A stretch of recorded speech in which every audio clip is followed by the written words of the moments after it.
The sound of helicopter blades shattered the quiet morning air in the small neighborhood of Granton Hill. As the black aircraft descended, dust swirled and curtains shifted as curious neighbors peeked outside. Inside a modest brick house at the end of the lane, 45-year-old Marcus Ellison stood at the sink, rinsing dishes. His movements paused. Slowly, he dried his hands on a towel and stepped toward the window. The helicopter landed just meters from his front gate. Two elegantly dressed strangers exited the aircraft. A tall man in a sharp navy suit and a poised woman in a cream coat strode confidently toward Marcus's door. He opened it before they could knock. His face was calm, even knowing, as if this moment was always meant to come. 2 decades earlier, Marcus was a waiter at Le Château d'Argent, a posh French restaurant where he was routinely ignored or dismissed by patrons who only saw the color of his skin. At 25, Marcus was juggling shifts as a janitor in the morning and waiting tables in the evening. All to support his diabetic mother, Eleanor. Life was a constant struggle. But everything changed one frigid December night. A boy and a girl, clearly malnourished and trembling with cold, appeared behind the restaurant near the dumpsters. Their names were Noah and Layla, 10 and 8, orphaned after a tragic car accident. They had been surviving on the streets, invisible to the world. Marcus, moved by their plight, began bringing them leftover food from the restaurant's kitchen. It went on for 3 weeks before it was discovered.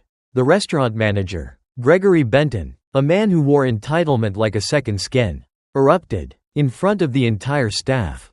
He humiliated Marcus, calling him a thief and a liability.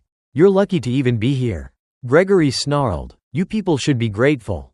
Fired without severance, Marcus walked out with his dignity, if not his job. Still, he didn't stop feeding the children. From his own meager earnings, he kept them warm and nourished.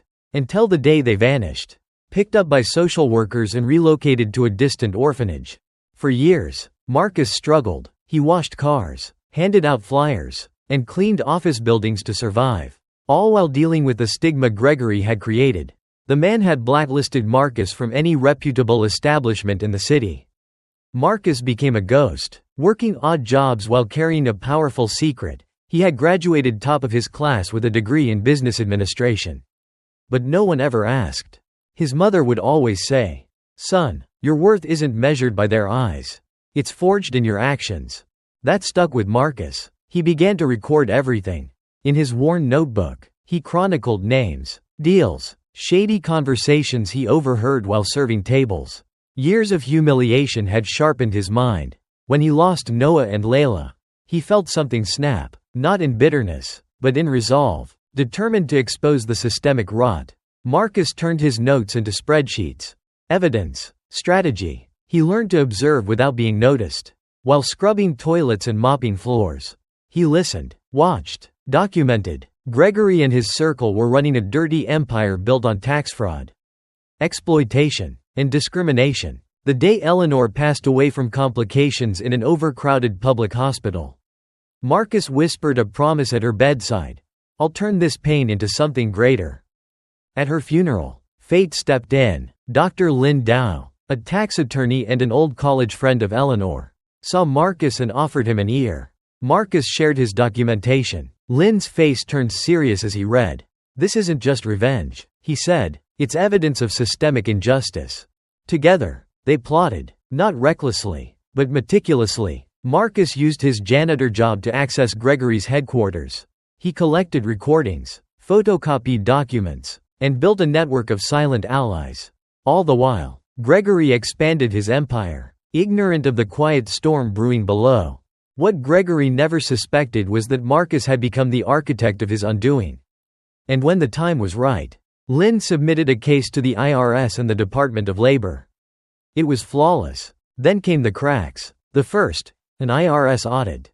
The second, a front-page exposé revealing wage disparities, illegal hiring practices, and damning audio clips of Gregory making overtly racist remarks. Investors fled. Licenses were revoked. Gregory's pristine world crumbled. In the chaos, Gregory received a call. "Mr. Benton," said the voice on the line, calm and composed. "This is Marcus Ellison. Remember me?" The silence was deafening. Marcus continued. "The man you fired for feeding 2 hungry children? I'm not here to ask for anything. I already have everything I need. Justice. The revelations didn't just dismantle Gregory's businesses, they ignited a national conversation. Marcus became the symbol of strategic resilience. He launched an auditing firm with Lynn, specializing in uncovering corporate discrimination. Media outlets celebrated his tenacity. Universities invited him to speak. 6 months after Gregory's empire collapsed, Marcus moved into a sleek penthouse office in the city center. He was no longer the invisible man. He was a visionary. And that brings us back to the helicopter. The two strangers? Noah and Layla, now adults. Noah owned a restaurant group that prioritized ethical hiring practices. Layla had become a human rights attorney. They embraced Marcus like a father. "You saved us," Layla said through tears. "Now let us help others." Together, they founded the Ellison Foundation, a program to support at-risk youth and reform the restaurant industry. 2 years later, over 1,000 children had been given new chances through education, mentorship, and employment. When asked on national television what drove him, Marcus replied, "Revenge is fire. Justice is light. I chose to build." In the end, Gregory worked nights at a gas station. Alone and forgotten. Marcus? He built a legacy. If this story touched your heart, share your thoughts in the comments. Have you ever been underestimated? How did you rise above it?